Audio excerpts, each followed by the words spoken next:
Happy Halloween and spooky salutations to all of you Weird Future fans out there, and welcome to this week of the Weird Future Podcast, Comic Talk. So, we have a few things to go over this week, but before we do, let me introduce ourselves. I am Cube, and my good friend here, Matt. Hello, hello.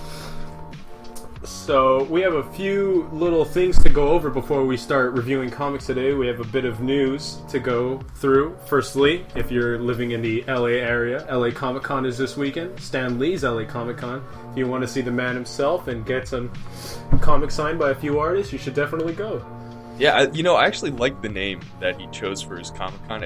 Isn't it called like Kamikaze or something? Yeah, yeah. Kamikaze. All right. Well, that's interesting. Also, for those of you on the east side, and by east I mean London East, London Comic Con is going on right now, and they just announced some new comics actually that are pretty exciting.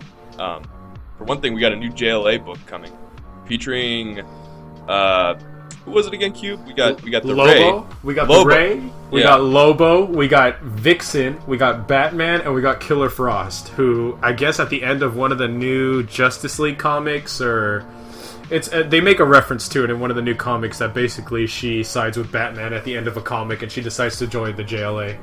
Yeah, I was hearing this is going to be the aftermath after Justice League versus Suicide Squad. Yeah, that's what I heard. And apparently Lobo is going to be leading the team, and we got. I forget, did we talk about the Atom? Atom's in it as well. Oh, and the Atom. Yeah, and this isn't just any Atom, this is actually Ryan Choi. Not Ray Palmer. Yeah, the previous Atom. Way back before the New 52, and Ray Palmer's actual successor, so he's back in this comic. And then again, Daredevil. Also, some Daredevil comics got announced. We got an Elektra comic, a Kingpin comic, and a Bullseye comic. And from what I noticed about the Elektra comic, she seems like she's wearing the same exact costume from the Netflix universe. Did you notice that? Yeah, I did actually. Yeah, so they're going for massive synergy there.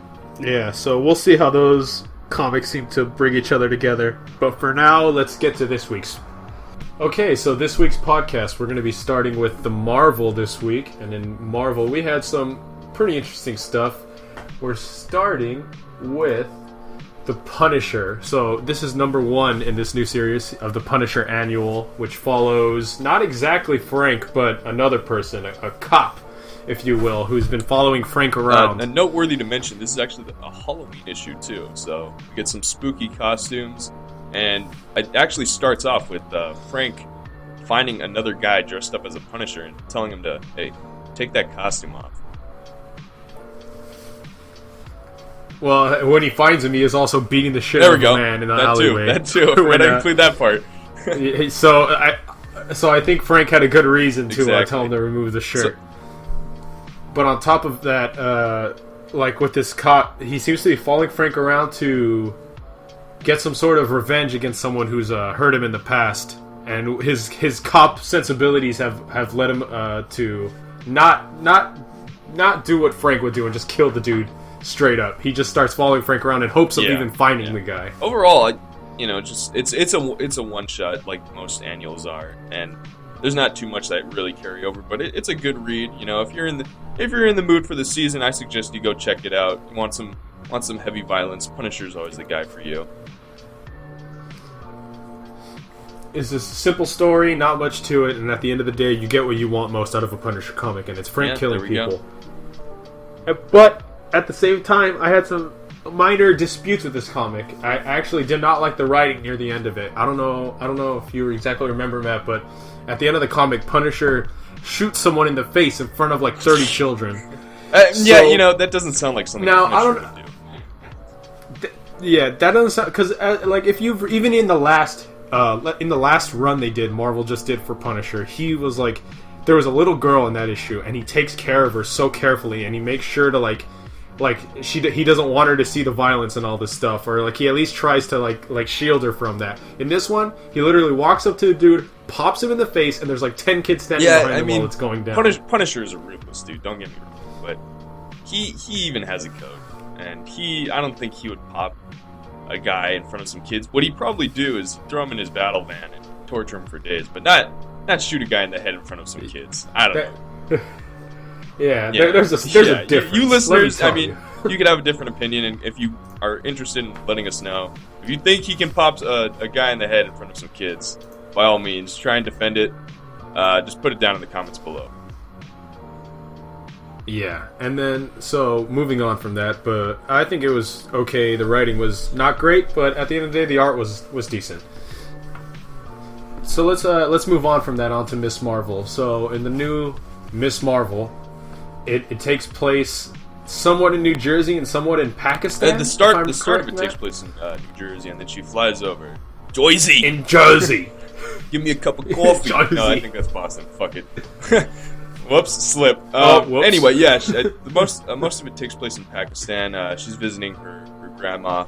Bob isn't here to tell me the proper terminology for that, but yeah. Anyway, she's visiting her grandma, and it's about her adventures in Pakistan. She decides to just take a month off after her friend Bruno leaves to go to Wakanda after a rough depart, and basically she's relaxing.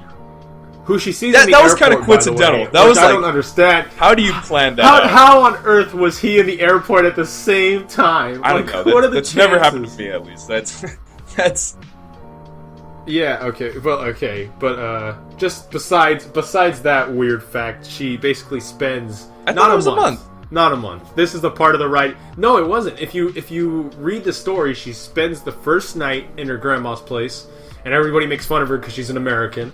And then the second night she spends there, she doesn't spend the night. She goes on superheroes around on the second night, and then she comes home on the second night and leaves. You know what? She leaves the third day. I'm glad you brought that up because I was like, damn, that was a really quick month. I might have missed a time jump. Okay, maybe I missed a time jump, but I firmly doubt that there was a part where it said day 1, day 2, day 30. I don't know. I honestly, I could have sworn it was a month, but you know what? When you explain it like that, there wasn't really much of a time jump or anything. So no, all of a sudden she's just ready to go home at the end of the comic, and it's like you just spent 2 days with your grandma you haven't seen in 10 years, and you're good. All right, then I learned That's something cool. about myself. Whatever. It's time to leave. But let's talk about the new kind of character that was developed here, and this was. I mean, it was kind of subtle, because we have no clue if we're ever going to see this character again. But for some reason, I have a feeling, hopefully, because I kind of liked him, he might be brought up later. That was the Red Dagger. Yeah. His name is. Yes, who is not related by blood to Kamala, but it's safe to assume that the person who is disguised as the Red Dagger is Kamala's roommate, I guess, while she's staying with her grandma, who is they basically own an entire building complex, and in that complex is Kamala's entire Pakistani family besides her parents and her brother. He refers to himself as a friend. So it's yeah, he refers himself to as a friend of the family, basically, and we find. Wow, do you remember what his name is? Kareem. He seems to be Kareem. Slipping. Kareem, right? Yeah, Kareem. Yeah, you know what? I'm gonna be honest with you. Right. He actually looked a lot like Ulysses at first. I mean, the man bun, the white shirt. He did. He did. I was wondering if maybe this was a Civil War II tie-in, but in the end, his own separate character. Yeah. it turns out Ulysses. Yeah, no, but it just so she spends these first few days in Pakistan, enjoying the time of her family, and then she hears a bomb go off with her family, and it turns out, just like any other place in the Middle East at the moment, it seems to be going pretty bad. So what she does is she decides to she doesn't have her costume, so she takes some old clothes her grandma has and makes a superhero costume and goes around trying to fight crime, basically. And she realizes that if she starts something here, that when she leaves, she won't be there to defend him again. So she can't exactly do what she wants. She can't be that hero that she needs to be. And that's what Red Dagger explains to her when she first tries to go out and be a vigilante. I'm a little curious. Do you think she actually knew who Red Dagger was? Because I don't think there was a point in this comic where they kind of figured out each other's identities. I am firmly in belief that they do not know, because Marvel is dumb when it comes to these things. People wear freaking half domino masks, and you can still clearly see who they are. But no, just drinking the coffee because he's tired. Yeah, so but see that kind of makes me think he's gonna be back. You know, there has to be more to this story. Yeah. They wouldn't introduce him unless, like, if his whole thing is that he throws knives, that's a little boring. But at least it's interesting to see a new character come into play in a place where we've never been. We're saying it's boring, but look at some of the other characters Marvel's shelling out, and can we really argue that this guy might actually have more character than most of the characters right now? Yeah, at least he's being a hero for a reason. He's actually trying to defend people, and he's actually trying to save lives. Well, most of the people in the USA at the time of this comic are just being heroes to be heroes. Yeah. They just enjoy, fighting each other. Not even I haven't exactly seen a new Spider-Man comic where Spider-Man's saving a life. It's more like he's just being Spider-Man, dealing with the villains. But the villains aren't attacking anybody. They're just having nefarious plots without regular people involved. So it's interesting to see a comic like Ms. Marvel where we see everybody is in danger, even though it's like just because that's not normally something that people like Kamal have to deal with. All right. So what is next on your list today, Cube? The totally awesome Hulk. So the new totally awesome Hulk is Hulk 12. It takes place immediately after the last one. And if those of you who haven't been keeping up, it basically Amadeus Cho, the new Hulk, is on the search for Cliff Barton, the man who killed Bruce Banner, the original Hulk. But what happens is Black Panther, T'Challa, King of Wakanda, tricks him into coming into a cabin located in the near nowhere in the woods, just so they can fight in T'Challa's version of the Hulkbuster suit, which absorbs gamma radiation, which doesn't work out for T'Challa because he loses the fight at the end because Amadeus gets angry. Before we continue the rest of the synopsis, my problem with this chapter was that T'Challa had a suit, a Hulkbuster suit, and it wasn't made of vibranium. Once again, like, he has a mound of vibranium from Wakanda. Yeah, that's a given. Why did he not? A given. His suit is made of vibranium. Like, he could have just, made maybe a little bit more and just had a vibranium Hulkbuster suit. That would have been pretty impossible to beat. Yeah, and the thing is, I guess their excuse for not using that was the fact that he had the gamma radiation absorbing thing in the suit, but when has that ever worked any time in any comic against the Hulk? Every time that there's something absorbing the gamma, it never finishes and it never works. The only time it technically worked is when Amadeus did it, and that forced him to become the Hulk, so it technically didn't work. I can't think of a time a Hulkbuster has actually defeated the Hulk. When I'm thinking about it right now, I mean, except for in the Avengers 2. World War Hulk, the movie. That was a movie, And that, I don't think, and for the sake of the argument, he won. Because at the end of the day, the Hulk would have probably won that fight. Like, the Hulk would have torn... But anyway, Amadeus ends up beating the Panther, like Cube said, and he heads to town to fight this crab monster who kind of feeds off emotion, gets stronger with emotion. And he basically... It's a simple brawl. They hit each other a couple times. Amadeus gets slashed, but he gets... I think it's his anger and his pride that lead to his downfall. Monster ends up getting stronger, beats him down, and he is forced to ask the Panther for help at the end of the issue. Yeah, but the reason he asks for help is for, just besides losing to the monster, is that the monster takes a kid. The monster he's fighting ends up takes a child and, runs away, and Amadeus realizes that his pride led to the kid getting stolen, so it totally, breaks his will at that moment, and T'Challa shows up and he's like, "Help me, please." Oh. Yeah, so I mean, simple. Once again, another simple issue. Nothing of massive importance, and the ending was kind of lackluster. But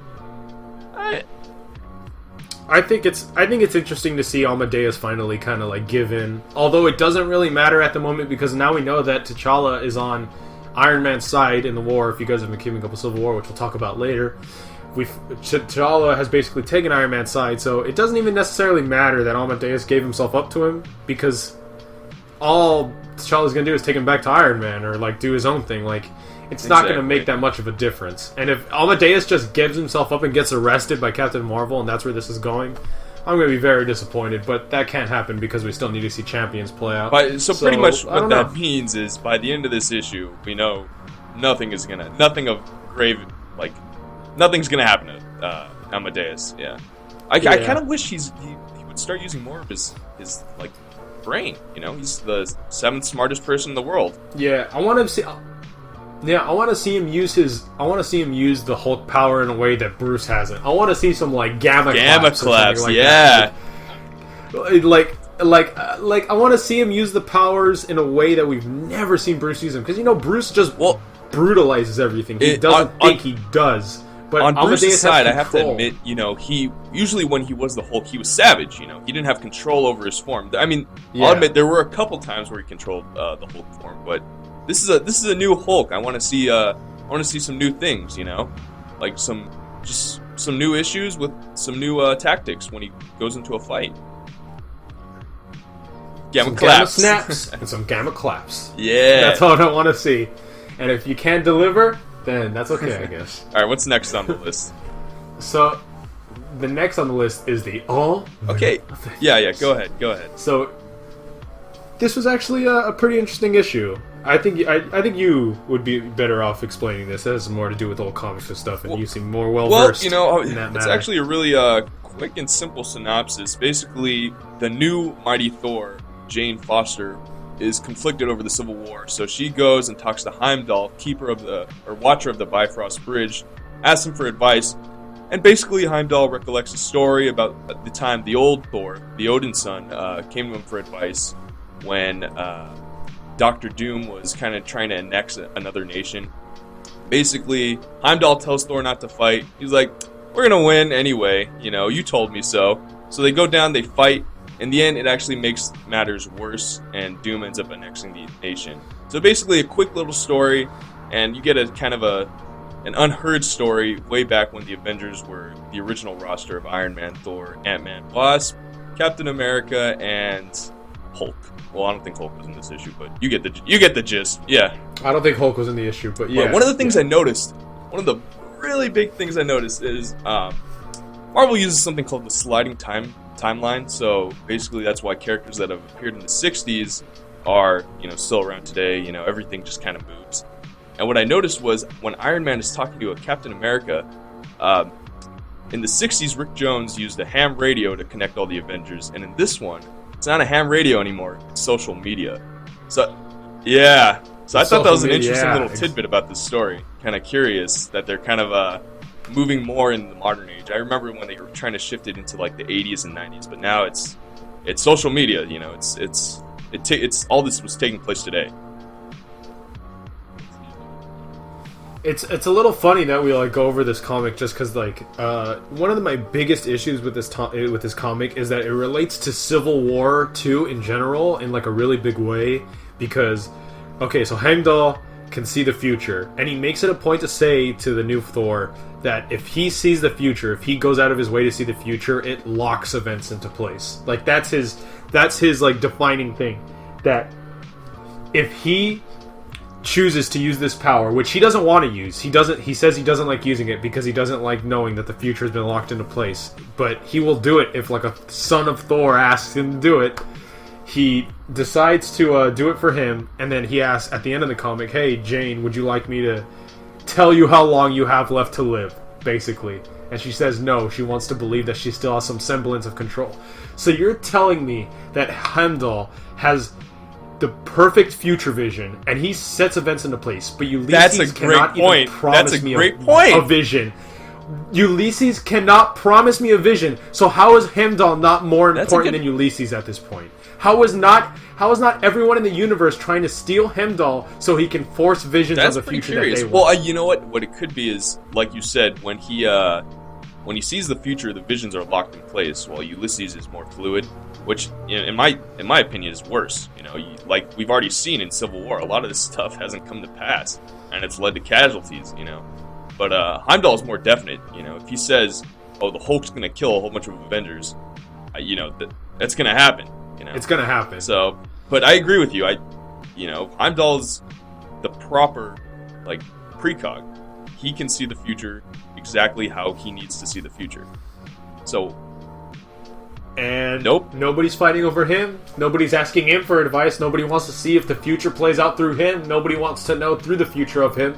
But everybody is so concerned with Ulysses. What?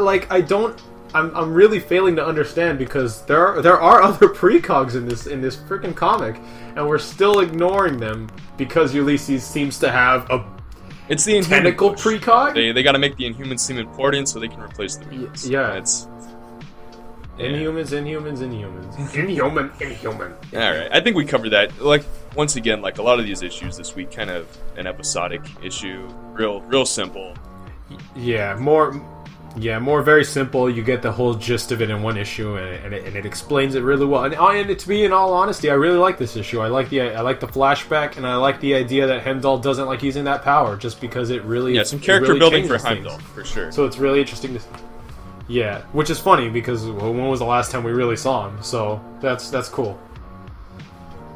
So moving on to this, we got Civil War 2. Civil War 2 is next, which is ironically enough. So let's for those of you who haven't been keeping up, in the newest issue of Civil War 2, or in the last issue at least, we find out that Ulysses has a new vision which he transfers to everyone through his tentacle rape. And they all see Spider-Man, Amazing Arachnid, Miles Morales kill Captain America on the steps of the Capitol building, which is destroyed in the background. All parts of that are which important. So the comic follows. At first, it's at the end of the last issue where everybody is arguing what they should do with Spider-Man. And then Spider-Man and the Iron Man side basically run away, with Thor taking Spider-Man and everybody else teleporting away with Stephen Strange, who seems to be weaker and weaker, but he still seems to be Sorcerer Supreme at this point with his powers before he loses them to the Urdu? Or what are they called, Matt? I'm sorry. I don't know. What was it, Urdu? Yeah, Urdu. You know, I kind of like that a little bit better, I'm going to be honest with you. Urdu. Anyway, yeah, so like you said, it's pretty much the gist of the issue. They're all running away. Captain Marvel basically gets shit on by the Inhumans and S.H.I.E.L.D.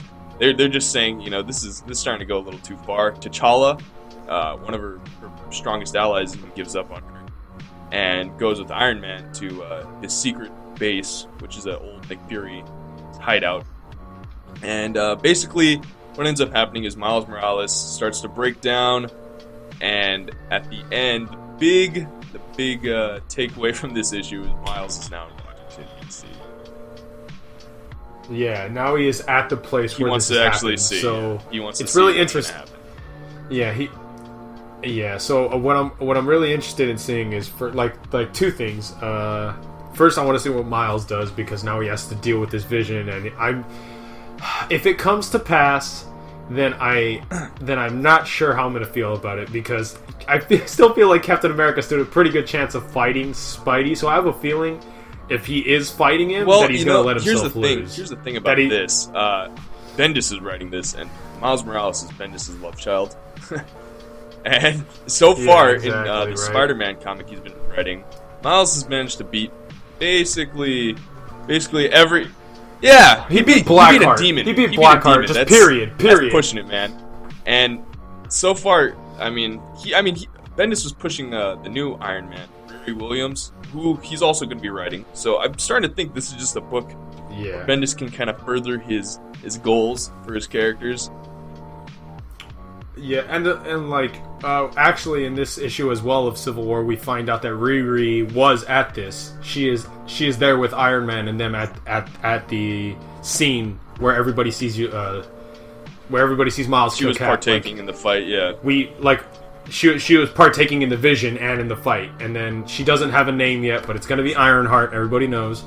But it turns out that she was there in the fight, and her, Ms.Marvel, and Nova, I think, all go to find Miles because they're worried about their friend. Unlike Iron Man and them, who are more worried about Miles as a child and less as one of my colleague. My biggest questions from this issue was at the end. You know, we see Miles Morales in Washington D.C. Now, we don't really get a timeline when this vision's going to come to pass. So what if this takes place like a year into the future? What if this takes place like 20 years in the future? We don't know how long these. Well, how does he know when it's gonna? He's just there. Is he just planning on waiting on the steps? He just sits there on the steps for 20 years. I want to see a time jump where Miles Morales is like a big black dude, and he's just he's still in the same Spider-Man costume. Filthy. No update. He enjoyed the costume so much, it's basically like Batman Beyond in the epilogue episode with Justice League, where it's the same thing as Terry McGinnis, just bigger, buffer, and badder. That's all. And a cool that's Elvis, what like, it's gonna be. Haircut, like where it's slicked back. Oh yeah, with the cool air. Yeah, with the cool Elvis like pump. Miles will have that. Miles has to have that. If he doesn't have Then that, it's trash. Then It's just they're trash. Wrong. They're wrong. So yeah, that's a yeah. curious little factor in this issue. That he's now going to be waiting there for God knows how long. Apparently, the Avengers all decide, hey, let's go to the Capitol as well. I don't know why. I don't know why they're doing that. That's just putting yourself in danger, but everybody's still gonna go for whatever reason. Even though if you give Stephen Strange like a sandwich in like 10 minutes, he can teleport there, get him, and then teleport back. That's a pretty good point. Yeah, just so how about the Sorcerer? For God's sakes, like he's probably the strongest guy on the team. Yeah, but whatever. Anyway, let's jump to Captain America, Steve Rogers, because this deals directly with what just happened in this.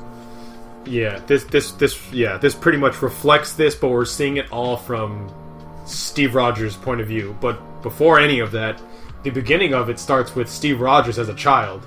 We're getting much backstory to Steve Rogers as part of Hydra, which is kind of interesting.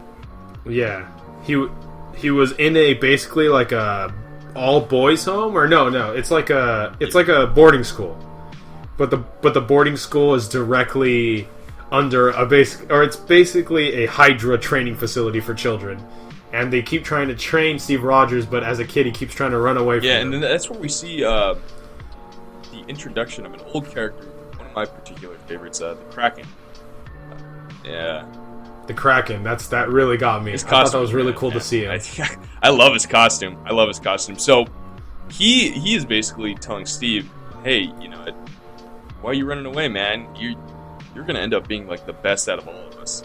So I wonder if they already have a plan set in stone for Steve Rogers, or for him. What I want to see, because I love how the Kraken, his dialogue with Steve is basically, I know you're going to be the best, and you have the option to leave and you have the option to stay, and I'm not going to stop you either way, but I know what's going to happen, and I know what's going to be the best choice, and I really think you should make this choice. Okay, basically. yeah, exactly. Let's talk about the rest of the issue. Basically, Cap is talking to Dr. Eric Selvig, also another Hydra agent, about his vision seeing Spider-Man kill him. And in the end, he decides, you know what? If the boy's going to kill me, I'm going to let him. I'm not going to kill this kid. And apparently, during the vision, Captain America saw something behind Spider-Man. And we were talking about this earlier, Cube. I don't know if you want to give your theory, and then I'll give mine. Yeah, okay. So, in the back, if you guys have read the issue, or if you guys need to read the issue, you should go definitely check it out. Basically, in the background of the vision, we see that the Capitol building is almost totally destroyed. Like, in the vision, it is clear that there has been something very bad going on in Washington, D.C. when Spider-Man stabs Cap. So, we have a few theories to start it off, but mine in particular, I think, is that basically either Cap was attacking Washington, D.C., or maybe he wanted to, insinuate a fight to start the vision, to jumpstart it, basically. So my theory, and this is a super far long shot, is that I think Cap, because in this issue and in the last issue, we see that Captain America is a damn near genius. He plans things down to the second, and he knows how they're going to work out. So what I believe is that since he saw the vision, he wants to plan around it. So he's going to get maybe someone else or something else to take his place when the vision takes place. So it's going to look like he gets stabbed in the vision, but in reality somebody else is getting hurt and he's fine. My belief is Tony Stark, because we already know Tony Stark dies. We have already read new comics like the new Doom, like the new Infamous Iron Man, and we find out that Tony Stark is already gone, and he's an AI now, which means that he's already dead because he uploaded his consciousness, and they make it a point to say that he is executed live on air, in public. So the most recent thing, or I guess the newest thing from the future that we can see that happening, is Cap dying.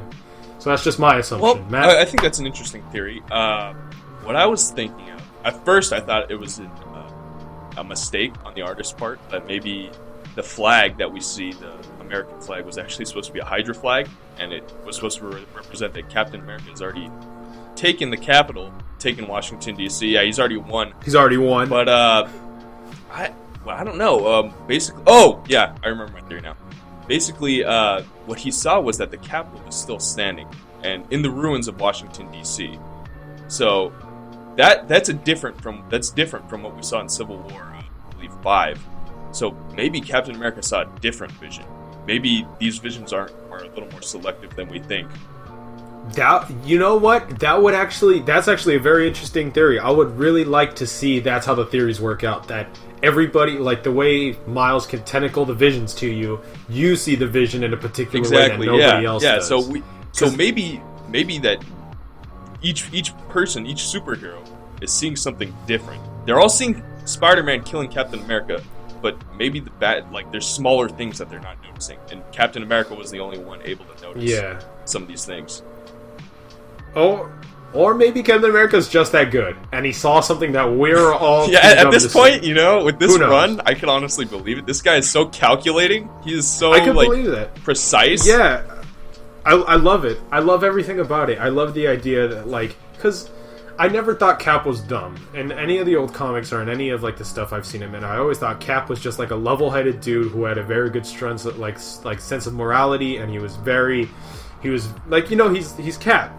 Everybody bases him that way. But in this new run, man, they've made him so calculating, so genius in certain ways that it's almost hard to see him as the same character. You could argue that maybe when Cubic, the sentient cosmic cube, changed his background to fit that of Hydra, that maybe something was changed. He became smarter. But you know what? Overall, he's still the same guy. He's still the super soldier. And technically, no one else knows he's a Hydra agent except for Eric Selvig and the Red Skull. So, who are also Hydra agents. So exactly. It doesn't really make so that much of a basically, at this point, he still has the same background. Everything has happened up to this point. It's just they're just adding things. So he's still just as smart. He's still one of the greatest strategic minds on the planet, and we're really seeing it into play this comic run. It's great. It's good. They're doing Cap justice that we haven't seen in quite some time, which it's really cool to see. Well, and I'm not saying that they haven't done him justice in the sense that Steve hasn't gotten anything done, because Sam Wilson is trying to hold his own. And I got to admit, the new Sam Wilson stuff's great. Go check it out. Brought to you by Sam Wilson. But in the older stuff, in the most recent stuff for him, he was an old man and he wasn't doing much. He was part of that Unity squad. And then, they've had little things here and there where he's kind of been leading teams and stuff. But I feel when Cap's a part of a team, he almost always takes the head. It's never really that big of a surprise. So seeing this happen where he's so much more than just Captain America, it's really cool to see. All right. So, we got anything else from Marvel, or? Yeah, we do. We have the Ultimates and Vision. So let's do the Ultimates next, because I enjoyed the Ultimates this week. But not only for the ending, because there are go ahead some and give us problems that synopsis. So the synopsis of the new Ultimates, basically, for those of you who haven't read, America Chavez is approached by Captain Marvel, and the two of them together go to a different universe using America Chavez's powers, where they allowed Ulysses' visions to totally dominate. It's a world where Ulysses' visions were always used, always came true, or not always came true, but they were always used. They were always no matter what the prediction was, even if it was true or false, they were always acted on. Everybody was arrested, and it was it's just a universe of Big Brother, basically. For those of you who knew 1984, I think that's the name of this book. It's nuts. It's basically a universe where everybody takes, the government has taken over. And America Chavez is hey, this place is total crap. This is exactly what you're doing to us, Captain Marvel. And Captain Marvel's well, that sucks. I shouldn't be doing this anymore. That's it was my my bad. understanding that this book was actually taking place after Civil War. That's what I was thinking. That's why she was even showing Captain Marvel this, that Yeah, giving her the time of day. This is what's going to happen, or this is what would have happened if you had kept on your path for Civil War. And so I'm assuming this is already the aftermath. I could be wrong though, but that's just my theory right there. But then the ending is what really gets me, because throughout the comic, besides seeing America Chavez kind of do this thing with Cap, have their own little adventure, we're seeing Molecule Man And for those of you who haven't read Secret Wars, Molecule Man was basically the reason Secret Wars ended, and now he is floating through space and floating through several different layers of space, including like. Well, I'm sorry. Can you? I can't really remember the names of the layers, man. Do you know? Well, before you continue right there, I think you're thinking of Anti-Man. Connor Sims. Yeah, Anti-Man. I'm sorry, Anti-Man. Enemy of Blue Marvel. But yeah, he's basically like this nigh invincible guy, like ridiculous powers, disgustingly strong. Anyway, he can just like pass through realities, and he ends up in. I don't remember all the realities cube. He ends up like landing in the overspace, which is or the underspace, I think, which is just the space in between dimensions, and just some crazy level cosmic stuff here. And Galactus ends up finding him and telling him, "Hey, your job's not done yet. I still need you." And we get this big takeaway that Connor Sims, the Anti-Man, is now a Herald of Galactus. But he's not the Herald of Galactus. He's Herald of the Life Giver now. Galactus the Life Giver, that's right. I forget, is his name still Galactus, or is it just Life Giver now? I don't know if it's just Life Giver or Galactus Life Giver. I don't know. I just call him the Life Giver. Yeah. Either way, you guys know who we're talking about. But anyway, Galactus is basically telling Anti-Man, "Hey, go find the Ultimates. I'm gonna need some help here with this coming war." Yeah. There's a new war coming, and the Life Giver can't handle it by himself, which is saying something. Now, which is definitely saying something. Comic solicitation for Ultimates 2, basically the comic book to come after this issue, and apparently the Ultimates are now Heralds of Galactus. Now, does that mean that they all get the powers like Heralds of Galactus, or he's just implying the title, and Anti-Man is the only one that gets the actual powers? That only Anti-Man gets the powers, because think about it. We have Blue Marvel, Captain Marvel, T'Challa, Marvel, America, Spectrum. Those guys are already pretty freaking strong. And throw on some Herald level cosmic powers, and like you got like five heroes on Earth that can basically destroy the Earth, just right there. It's kind of overkill. Yeah. Not to mention Captain Marvel still has binary mode. So imagine binary mode on top of Herald power. So it's like Marvel, it's nuts. Like almost a Sentry level character. He's ridiculous. I love I don't know if you you did the Luke Cage and Iron Fist, where Luke Cage is fighting or not Luke Cage and Iron Fist, it was the Civil War comic, and Luke Cage is fighting him, and they're like questioning each other in the middle of the fight, and then Blue Spectrum's like, I have like 3 PhDs in theoretical science. How do you think, like, why do you think I'm on this side? Like, it's clear I know something about what's going on. Like, besides being a genius, he's Sentry level power. It's insane. So these guys are they're pretty tough. I don't think Galactus needs to imbue them with more cosmic powers. And the only one who I believe should get it is Black Panther, just because, he's just technically like a Captain America level character in a vibranium suit. He can afford a little power. The thing is, I know it's like a guilty pleasure of mine, but I really think America Chavez is like an interesting character, and I don't know why, and I think it's just because her powers. I mean, she doesn't even have a costume, really. She just wears like regular clothes with a star on her chest to represent that's who she is, and her power is to slam through universes with her fist. I feel like that could be played on super hard, but they've already kind of done some Ultimate stuff, so they're too afraid to use her again in any like big way. Because I have a feeling if we took Ulysses, who I'm assuming is going to be dead after Civil War, or maybe he left with the Inhumans to space or something, I'd really love to see Ulysses get taken to the universe where all of his visions are like used by law. Because I think Ulysses would be like, okay, maybe this is a bad idea. Maybe I should stop using my powers. Or maybe I should just stop telling people about these visions.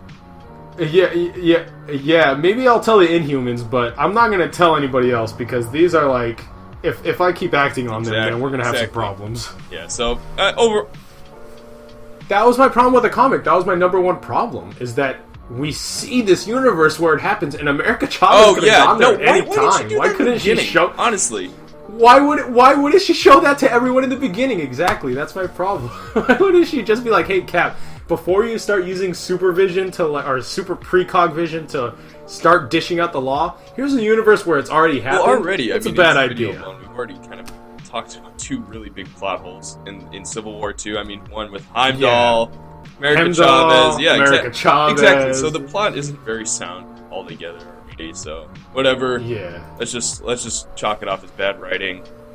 Well, yeah. We'll just leave it at where it is. You guys can judge self-worth for whatever you guys think.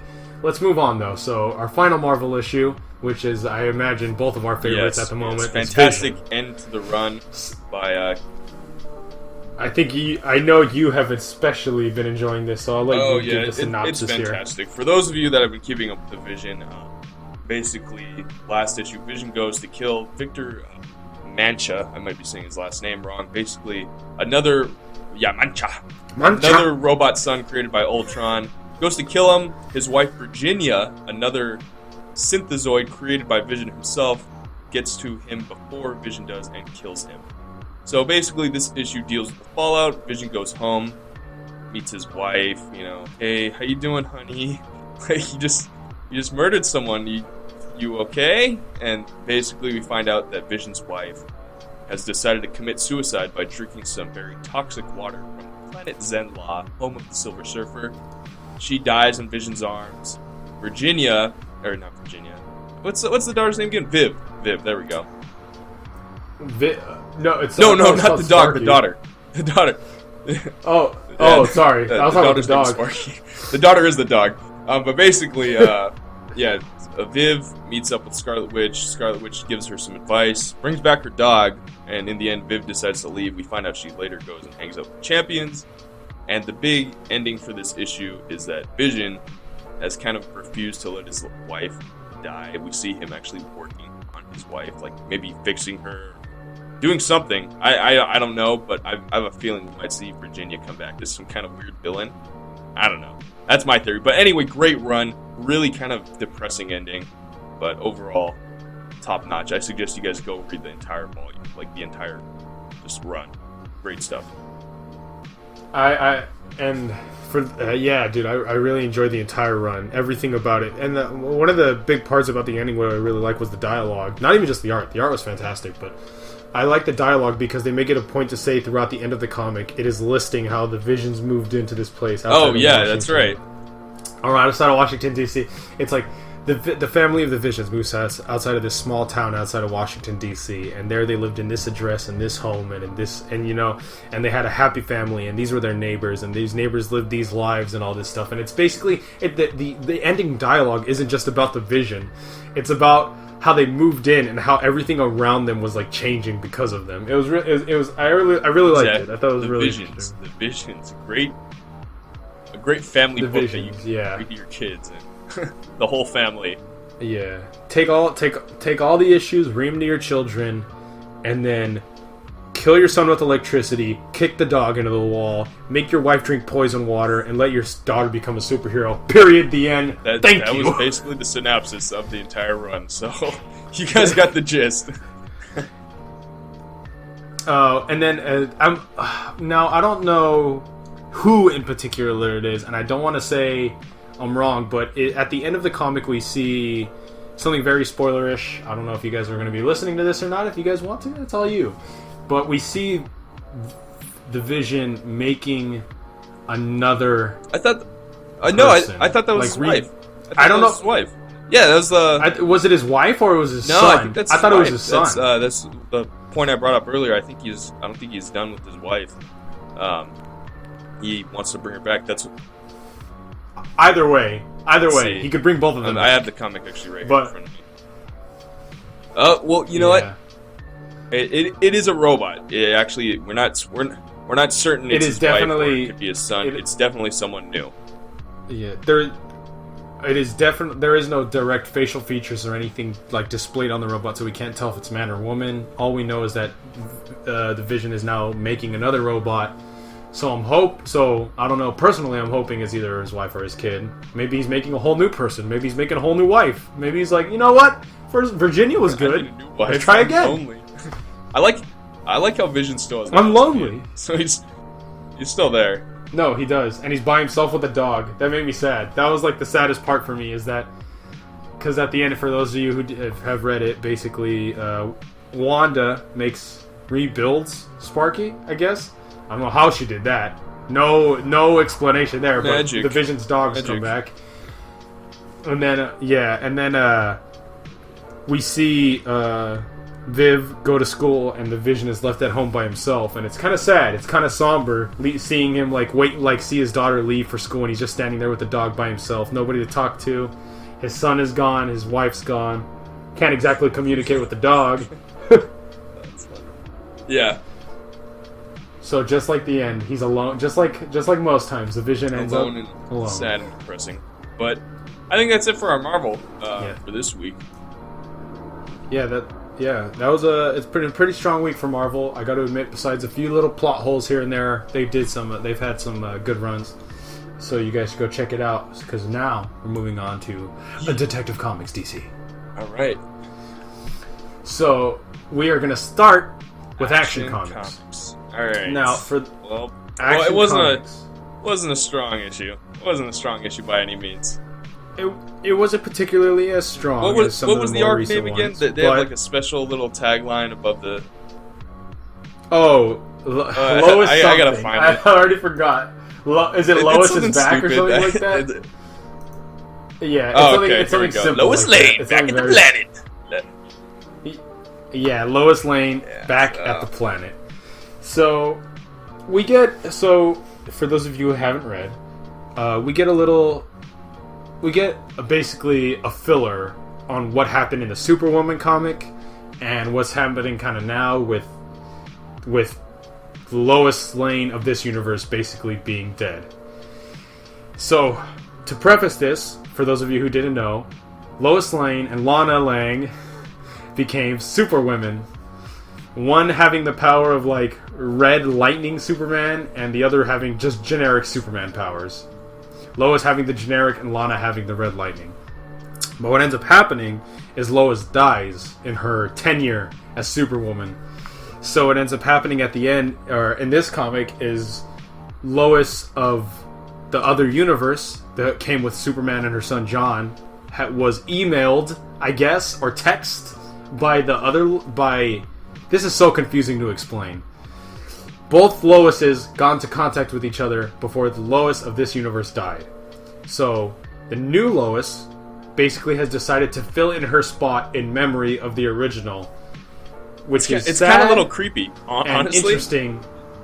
It's a little creepy. It is, because now she is filling the shoes of not herself? A stranger, but it's technically a stranger to her. It's she doesn't know this universe Lois that well, so there could be differences. Also, I was talking to you about this before we started this podcast. I'm a little shocked that DC kind of killed off the old Lois so quick, or the new Lois, I technically should say. Just like the way they killed off the old Superman too. Yeah, so now New 52 Superman and Lois Lane are gone, and we have basically old. Yeah, they both were. They both were killed in the first. Like now that you make it a point to say, like both the new Superman and Superman were like immediately killed in like the first. When Rebirth started, they were like, okay, we got Lois Lane back. Do we really want to keep New 52 Lois Lane, or should we just kind of just got rid of her? You want to know why I'm okay with this? Because this is really hard to explain. New 52 Superman as Superman and New 52 Lois and Lois. It's like there's a lot of like, it's like trying to say explain the differences between Spider-Man and not explaining it by skin color. Yeah, it's like exactly. they're both Spider-Man. Yeah, that's. Yeah. So it's interesting to see, because in this issue we see that the Lois that died left a video will basically asking the new Lois to fill in her gap, and we find out also that the way that her and Lana got her powers is also killing them. So now I'm interested to see how Lana deals with this, basically almost a cancer. Like she knows that death is coming. So I want to see how she deals with it, because she's not gonna. I'm sure she's not gonna let the new Superman do anything about it. And she reveals herself to the new Superman. Yeah. Also, so now they know who she is and everything like that. Although I don't know how you couldn't tell. I'm sorry, but just because her face is red doesn't mean you can't tell the red who she hair, is by facial kind of a features. giveaway, So, Yeah. And then she turns it off, and it's like the same exact... It's not a mask! That's what I'm not understanding here. It's that they don't know who she is until she turns off the powers. But the only time that kind of makes sense for somebody with powers like that is like Johnny Storm, because he is literally on fire. I should not be able to see what his face looks like. But she is not on fire. she is literally just red. Logic. It's the same logic that allows Superman to hide at the Daily Planet as Clark Kent. With glasses, same sort of BS. But let's talk about that ending. We get some new villains that come up in the end. So far, nothing really on them yet. Two villains, and they both have the Eradicator. I think is what the Eradicator looks like. What do you mean? I think that's what it is. At the end of the comic, those two men that appear are holding I think what they're doing is they're showing like a... Oh! Okay. I have the picture right here. Basically, they have what looks like a little hologram that shows Apocalypse, and it shows the Superman signal etched onto it, because remember, Lex Luthor was ruling Apocalypse at the end of that Darkseid War. Yeah, so that's true. Basically, right. What he ends up, what one of the villains ends up saying is, "Hey, that's done today. This criminal, this murderer of epic proportion, will die." So either these guys are going to go after Lex Luthor, or maybe they see the symbol and they're going to confuse Superman. Yeah, so with Superman, because when he left, didn't he? When he left Apocalypse's plan, when he left Apocalypse, he wasn't Superman. He was because he bathed in the fires of Apocalypse or whatever, or in the rays of like Apocalypse, so he became dark whatever man, dark man with Liam Neeson. But like, I just don't understand. Like, that's not. I'm sorry. It's not that I don't understand. It's that if they're coming to kill either Lex or Superman, I'm gonna assume it's Superman, because when he left, he wasn't a good guy. He was like, I got all these powers. Besides being Superman, I'm now even better. So now I'm a bad guy. Right. I forgot he was like the god of rage or something. Yeah, he was like, they all had like a role to play in the Darkseid War. Basically, I think this is Lex, because I remember at the end of the Darkseid War, he had his new costume, he had the Superman insignia, which is a little out of place because Superman hadn't died yet, so that was a little weird. But wait, okay, I actually got a question, because I just forgot. But doesn't he make that Superman costume in the fires of Apocalypse? How does it get destroyed so easily? Oh no, it doesn't get destroyed. I'm sorry, it gets turned off. So far, from what we've seen of Lex Luthor in his new suit, it doesn't seem that much better than any of his old suits. It's still getting his ass kicked. Nope. He's gotten taken down by his sister, by Doomsday. It's just so far there's nothing really of value from that suit. His face is still exposed. That's my biggest problem with Lex Luthor. His face. If somebody punches him in the face, you can argue die. The fact that he has a force field around his face, but if that's the case, if he has a force field around his face strong enough to take a hit, why does he need the suit? Yeah, why does he need the suit? Around the whole suit. Like, what the fuck? Does he need the whole suit? I don't know. Whatever. Once again, that's some more comic book logic. Yep. This is us going on a tangent here. Let's move on to Detective I thought Comics. this one was great. A lot of little tie-ins, a lot of small things. Yeah. We see basically, for those what's up? What? Me? What's going on? No. Okay, sorry. No. Something. All right. Ghosts. Anyway, okay. We get a lot of little introductions here. Basically, this is dealing with a group of villains that apparently Batman has he's made victims of. I don't know. I can't really explain it that well. They don't explain it too well in the comic itself, but it seems that these are all victims of the Bat family, and now they are out for revenge against the Bat family. That's what they're called, right? Victim Society, or am I crazy? Did I just make that up? Copyright. Copyrighted by me. Very, because that's pretty good. That's pretty good. Yeah. Let me just skip through here. Wait. Yeah. Oh, the Victim Syndicate. All right. Well, you guys heard it here first. Victim Society is mine. The Victim Society is Matt's. Trademark, Anybody that takes it, copyright. trademark, Yes. Matt will Monopoly. end you. Anyway, the Victim Syndicate. So these are this new like bad guy team to fight the Detective Comics team. That's basically the synopsis. They crash a ball where the whole family is at, and they're talking about Batman. Hey, we want Batman. One interesting thing is we get a scene where we see the bat symbol spray painted on Wayne Towers.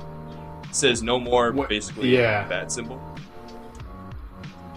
Yeah, but what's interesting is that they like are this is through dialogue that is suggested to us, but not Orphan, Harper and Stephanie Brown both go to see this spray painted bat symbol on the Wayne thing, and they both assume that it's not for Batman. Harper assumes that it's for like Cassie or someone else because it's spray painted in red. And you mean Batwoman? It's for Batwoman. Batwoman. I'm sorry, Batwoman. It's Renee Montoya. It's Renee Montoya and Batwoman.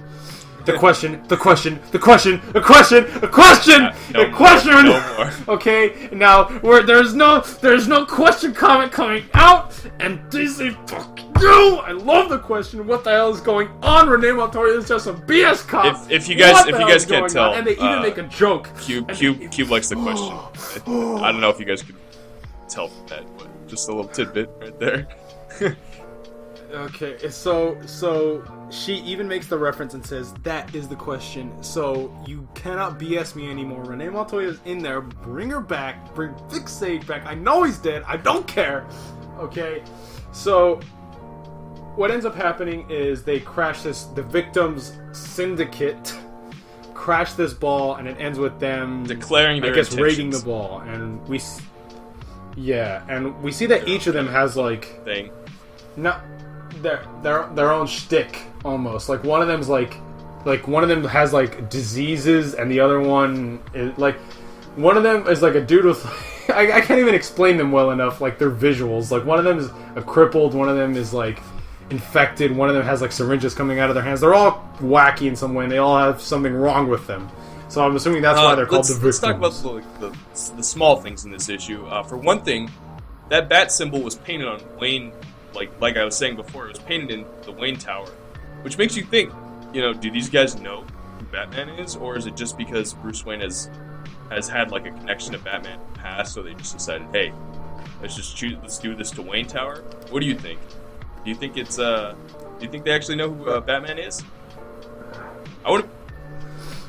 I have a feeling whoever the main character the leader is of the Victim definitely Syndicate. knows. I don't think like the leaders of the Victim, the one that has the kind of like amazing arachnid costume, but not really because it has chains attached to it and a cape. It kind of reminds you of Cassie's costume when she first became. Cassie. Yeah, or not Cassandra Cassie, right? Cassandra. Chains? Yeah. I can't think of it. When is? Not the chains. I mean like the costume in general. Just like how it's like skin tight and it holds her face and there's no bat ears or nothing. Costume, it's just like it's very her old costume where it's like very simple is what I'm saying. Yeah, there's not like a lot to it, and it kind of reminds me of like Amazing Arachnid. I get you. Like the red and the black. We see some old characters come back as well. We got Harper Row, Bluebird. We got Harper Row. Yep. Yeah, we got Renee Montoya, like you said. We got John Paul Valley. Who, for those of you who don't know, is Azazel. That was a cool little, our boy Azazel. Like small little introduction. I mean, I don't know if he's Azazel in this new universe or what's going on. DC Rebirth has changed something. He's big. He's still big and buff. Dude, He's still biggest. He's still a big mother. That's I liked his glasses. Like I don't know Arnold Schwarzenegger in that one movie where he's wearing the stupid fucking glasses. It's gonna bother me. Wait, the one where he's having the baby? One? That's the only one I can picture is wearing glasses. I think so. Yeah, that's right. Yeah, okay, yeah, Mr. Mom. Or whatever that movie's called. Anyway,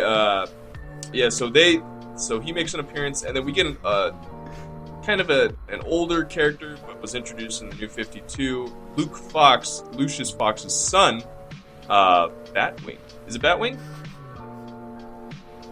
Yeah. Anymore, I don't know if it's Batwing now, but I know he was. I think he's probably going to join the team in kind of like a replacement for Raven. I think he's going to be like the new kind of character. Yeah. Although he has a flying car, right? Like that. Yeah. Can we make it a point to go back to that? That he has a flying Lamborghini. That's pretty damn futuristic. Like, how come only he has a flying car? Are these well known, or is he the only one? I understand like superheroes can have something like this, but he's just a regular dude. He just comes out of a flying car. No one really seems to acknowledge that, but whatever. Nope. Well, I'm sure we'll come back to that. And how is it not interesting that Lucius Fox has a flying car, but also Batman has a flying car? Connection? Connection. So next on the list for DC is Wonder Woman. Now this issue is interesting because we see the return of some old villains and we see some rekindled love. Obviously, can't go Wonder Woman without a little bit of romance. So Steve Trevor and Wonder Woman seem to rekindle their passion for each other, you could say. Throughout this comic, they seem to be constantly getting closer and closer until the end, and then they finally kind of, it comes to a head. And then, but the comic starts with Dr. Minerva, Wonder Woman, and third character who seems to be escaping me. Yeah, who are in like a mall, I guess, and they're trying to like get clothes for Wonder Woman, who's an Amazon, and she's kind of hard to do.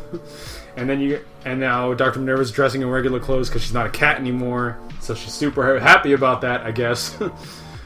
And it's actually really interesting to see them be more friendly towards one another, basically. Where we've seen Cheetah kind of always been so against Wonder Woman. Yeah, it's in the nice shows to see what in this one life after Cheetah. what happens after. Life after Cheetah. Yeah, life after Cheetah. I like that. I like that. Wonder Woman goes out and she meets the crowds. You were talking about some. I think you know the villains better than I do, Cube, that were introduced in this issue. I don't know enough about the one. Oh yeah, it was Victoria. She's already seems to escape me. Yeah. She's an older Wonder Woman villain who's returned to basically to find Themyscira. She's trying to basically stay in the shadows behind Wonder Woman, but offer Wonder Woman as much help as she can to get back to Themyscira. Because for whatever reason, this character really wants to find Themyscira. Is she the lady with the? So I'm really interested. Scar over her eye? Is it that one, or the lady with the scar? I'm sorry. One more time. No, it's someone else. Okay. No. I'm trying to find her name. No, that's fine. I'm sorry. I like what they're doing with Steve Trevor, though. At the beginning, Veronica Cale. Sounds like there you go. Like yeah, Jacob Kane. Yeah, and for those of you who don't know where she's from, Sneeze gonna have to edit that out. Are we?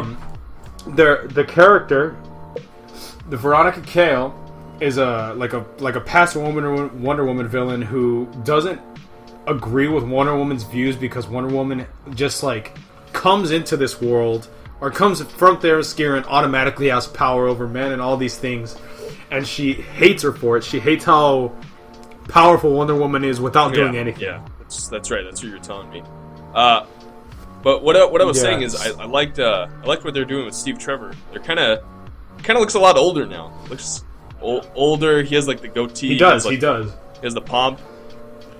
Well, if I remember correctly, the first time she meets him is in World War II. So the fact that he's still a young there's dude that. But I think since the New 52, they kind of updated his origin. He's kind of like he's younger. Yeah, and more recent. He looks a lot more like younger, his old appearance. With the beard coming back. He looks like Green Arrow. He does. That's a good point. He looks almost looks exactly like Oliver. Like he's got the beard, he's got the comb back hair. Like it's not even like if you had replaced every single line and instead with Trevor you put Ollie, I could have believed you. Right that's all I'm seeing now. It's starting to bother me. It's just yeah. Like, and it's nothing wrong with that. Those two dudes do kind of look a lot, like, very similar, so I couldn't say anything against that. I'm just making it a point to say that they do look alike. Full beard instead of the goatee. I think that might have would have helped. Yeah, the goatee. Whatever. Teach their own. Yeah, but one of the things I liked about this is, and I liked it for the same reason that people like dramas, is the fact that we know that Steve Trevor has a family, and he's still wait in a relationship, or he's still trying to have this wife relationship. And kids? Man, I think so. If really? I'm correct. That's crazy. Are you talking about his friend? Because I know his friend died, and he was like paying respect to his friend's family. But I didn't know he had a family. I don't think he has a family. I thought maybe I'm reading this wrong.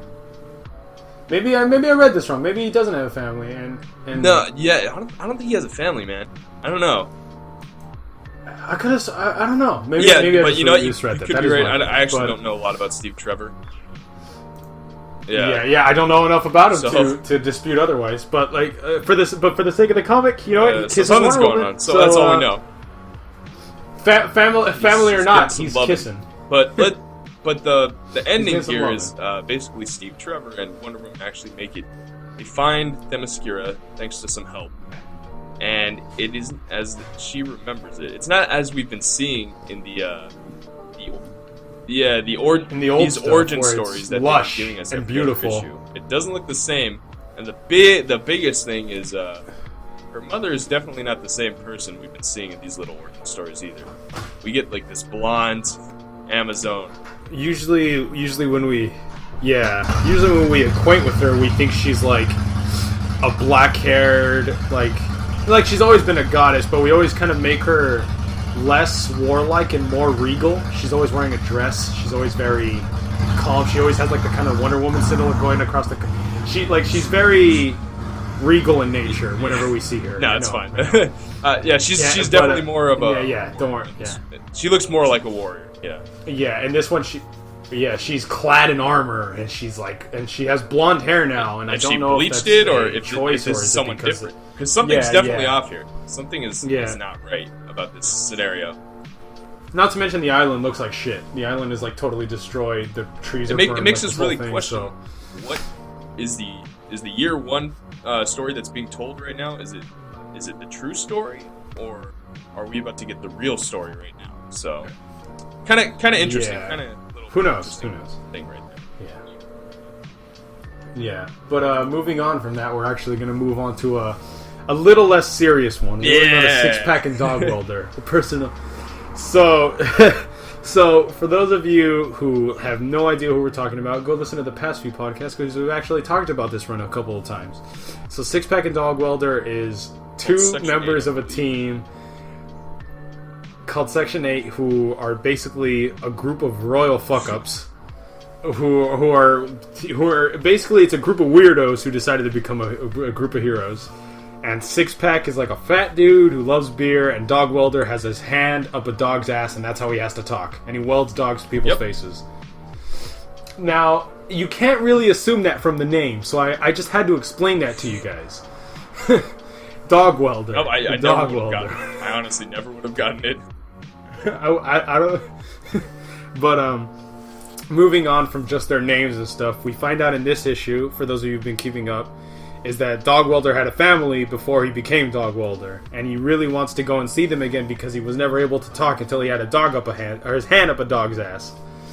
But that isn't exactly the most inviting thing when you see that coming up to your door.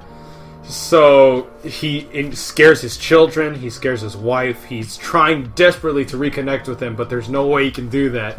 And it's really sad because he so wants to give them, like, he wants to offer them what he could, but he can't because he's like a monster to them now. I think basically. What got me was the fact that this other guy came out and basically he's asking, who's this guy?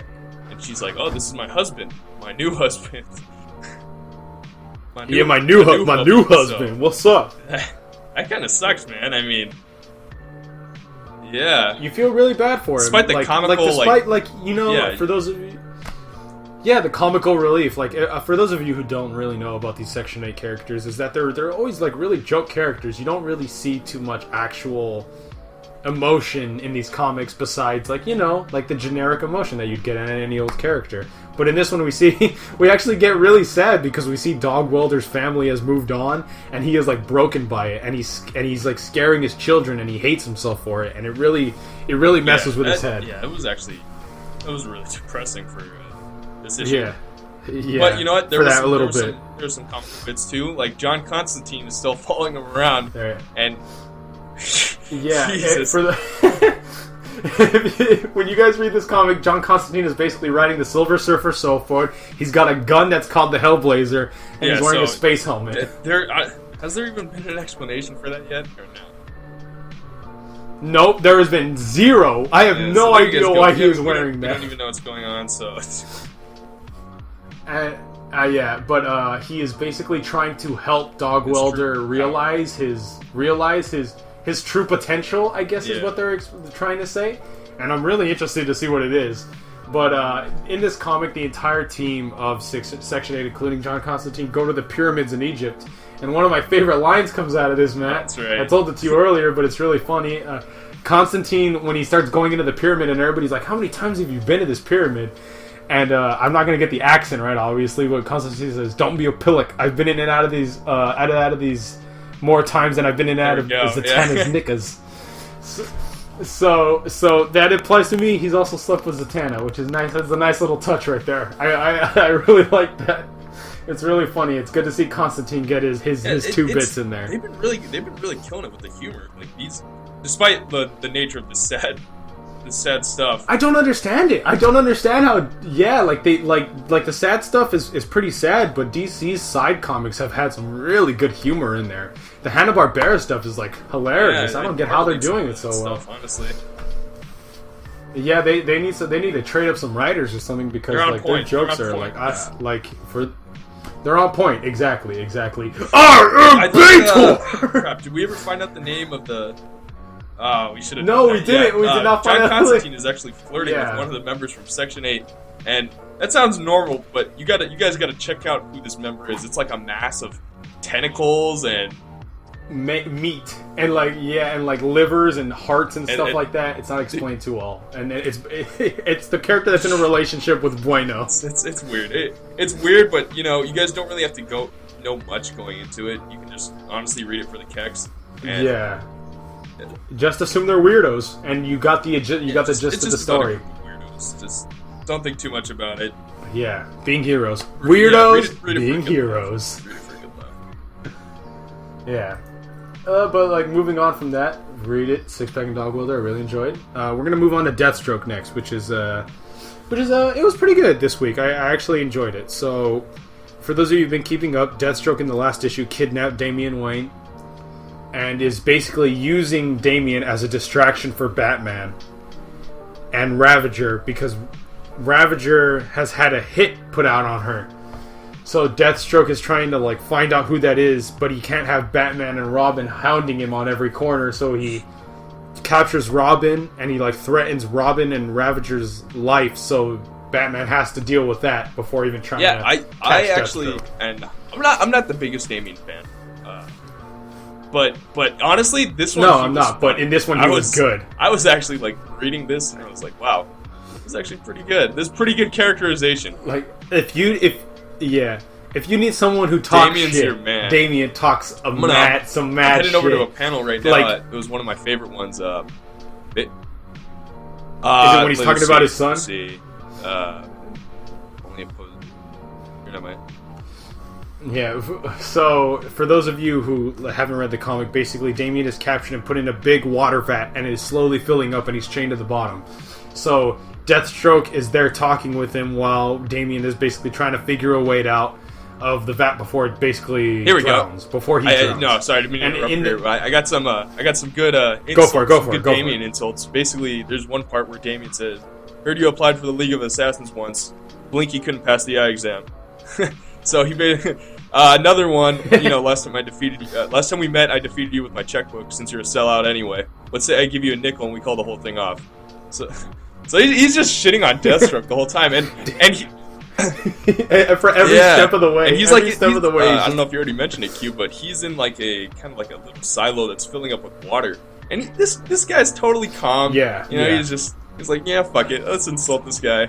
I'm telling you, my favorite insult is later on, right as the water is about to get past Damien's head, he's like, "Oh man, you're gonna try to kill." Like he basically makes jokes about. Yeah, right here. I'm in that panel dead. right now. Your oldest son hated you so much that he joined Hive and got himself killed, and the little kid with the blonde afro, the jackal came looking for him, and you ended up slitting his throat.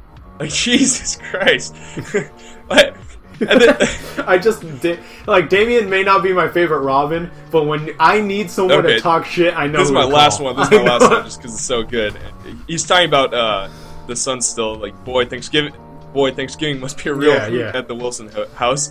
See no evil, speak no evil. And then there's Maud. What's the mask for, by the way? I mean, who's she fooling? How many hot chicks with silver hair are walking around? Gee, I wonder who that could be. So he's just basically talking shit on the entire family.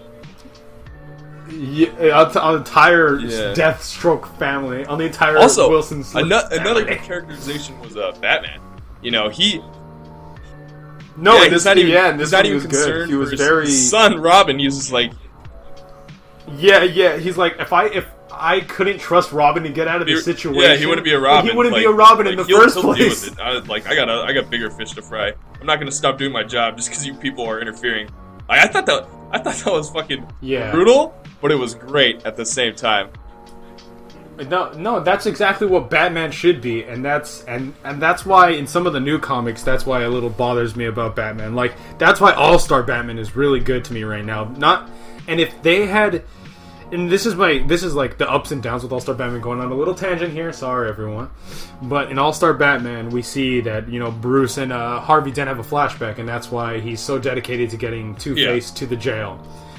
But if they had given Batman the motivation in that comic that he had in this comic, where I'm fucking Batman and this is my fucking job, nothing and no one will get in the way of that, including Robins, including Duke, including Alfred, including like all that stuff. This is my job and this is why I'm doing it.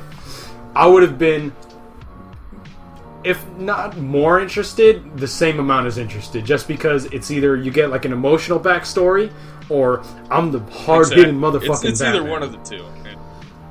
So, this one did it right, yeah. And this one they did it right, exactly.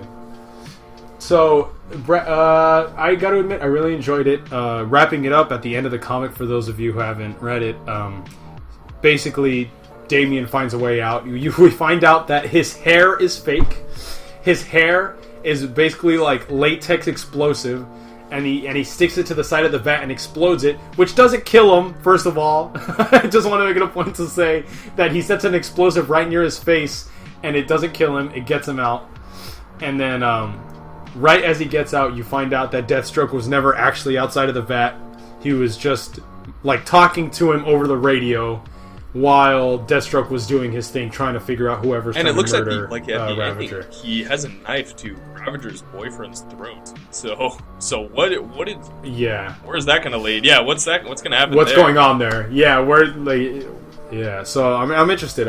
Because the thing is, the boyfriend also knows she's Ravager, so if the boyfriend has something to do with it, is he a good guy or a bad guy is my question. Not, who knows? Yeah. Who knows, exactly. So, pretty good. Pick it up, continue the issues. Moving on, though, The Flash. Now, I am hyped for the next few Flash comics, and that's spoilers for the end, but let's get a little synopsis going, because in this Flash comic, basically, both Wallies meet each other. Wally West and Wally West meet each other. And they meet each other in costume, and then they meet each other outside of costume, which is even better because they directly deal with something that Matt, I thought you had a problem with, if I remember correctly. You had a huge problem with. Okay, so for anybody who has seen the new Wally West costume, the red and silver one, his hair is exposed. And I don't know if you know this, Wally West is a ginger. It's kind of a dead giveaway when you see Wally West. It's kind of a dead... Exactly. It's a dead giveaway. So he decides to meet the other Wally West outside of costume in real life. And it's so easily noticeable who he is. And they both make jokes about it. Like, come on, really? The red hair? Like, your costume isn't like... you're not exactly trying to give away much. No, you're not it's trying not to hide that much. much of a big deal in terms of identity. Just because, like, when Wally West was the Flash, he never really cared much about his secret identity. He told everybody who he was anyway. His identity was publicly known. It's just like, come on, man. Like, why doesn't he just have like the Flash hood? You know, he did. Yeah. I liked his Flash costume because it didn't have eyes. That was one of the things. The Batman. It was like the white slits. Yeah, the Batman thing where like you don't see pupil or anything like that. And I really enjoyed that. That kind of really defined the differences between Wally and Barry for me. But at the same time, it's like I would have enjoyed either. I think the new costume is not great, but they could have edited it just a little bit to get good because I like the silver streaks. I like the fact that his lightning is different colored than Barry's lightning. There's like little things that I really enjoy about the costume, and there's little minor differences that could really make or break it for me, which is the hair is one of them. I think what was I? Shoot, I was about to say something. Well, it's the same thing with the new Kid Flash. The new also. It coincidentally named Wally West. He has different lighting. It's kind of showing each of these Flashes are on their own. They're accessing the Speed Force in a way that like tailors it specifically my to problem them. is Wally West currently right now is better known as Wally West rather than the Flash. So like when people say, "Hey, that's Wally West," the superhero Wally West, like I want him to be the Flash. You know, that's why I feel like the top of his head being covered. It would make him seem like more like a Flash, not like a Kid Flash, not Wally West, but a Flash. No, like his own thing. Exactly. Okay, so I guess the way we have to reference this now, because now the younger Wally West is now the Kid Flash. He is now Kid Flash, basically. So we can reference them like that. So older Wally is Flash. What about the Flash? Wally's Kid Flash. But what about the Flash himself? There we what go. about Barry? There we go. Barry's okay, and that's where like we come to kind of like a crux in this comic. So Wally touches Barry, and Barry starts seeing visions of the future, and he starts becoming like a monster from the Speed Force. Like the Speed Force starts messing with his mind, and he starts like yelling things at both Wally, the Kid Flash, and Wally, older Flash, like things that he didn't want to say, things that he didn't want to like express to them, but he ends up saying it because the Speed Force is like tainting him. That's right. Yeah, and he also talks about how Kid Flash, and I'm talking about Wally West. All that that's pretty confusing. The new Kid Flash. Yeah. Basically, he finds out that his father was, or his uncle, is actually his father, and it turns out this. Yeah, they never wanted to say anything about it. This guy is also the Reverse Flash. So now this guy knows that his dad was a terrible villain instead of just being his uncle. So big little release there. But through the combined efforts of both Kid Flash and Wally, they come together and they use their Speed Force to like basically pull Barry out of this monstrous form of like himself. And what ends up happening is like he apologizes so deftly to Kid Flash, and he really wants to like make everything right with him, so he sends Wally to like reconvene, and that's where we get the whole scene about the red hair and the costume and stuff. But my favorite scene, and Matt, you're gonna obviously know what I'm talking about here, is that Barry starts talking about one of the visions he's had when he was accessing the Speed Force in that way, and he sees the helmet of Jay Garrick. And we're not talking about Earth 2 Society, the new 52 comic. No, this is the original Justice Society Jay Garrick, kind of like the World War I helmets with the wings on the side. Yeah, with the wings on the side. So I saw that and I got super hyped because I think that Jay Garrick is like. I've read a handful of those old comics. I really have. I haven't given it the time they deserve, but I've really tried.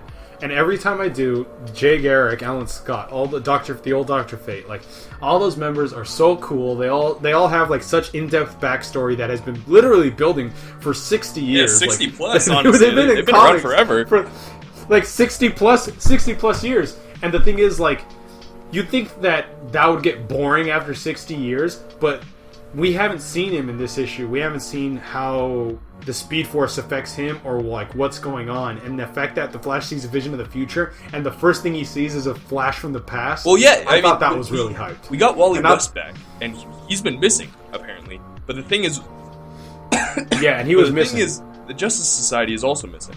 None of these characters are nobody knows about these characters right now. So, I'm assuming Wally might not know about them either, due to Speed Force shenanigans. We're just gonna say that. Yeah, because Speed SSS. Force shenanigans, the SSS.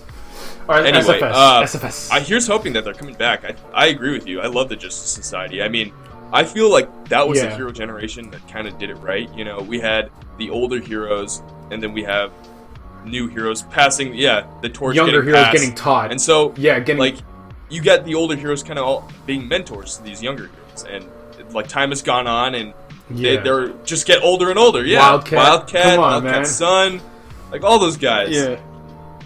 Damage, freaking like there's so many characters that were part of that team that aren't even really introduced. So, I mean, we saw the Ray we know the Ray's coming back, I guess.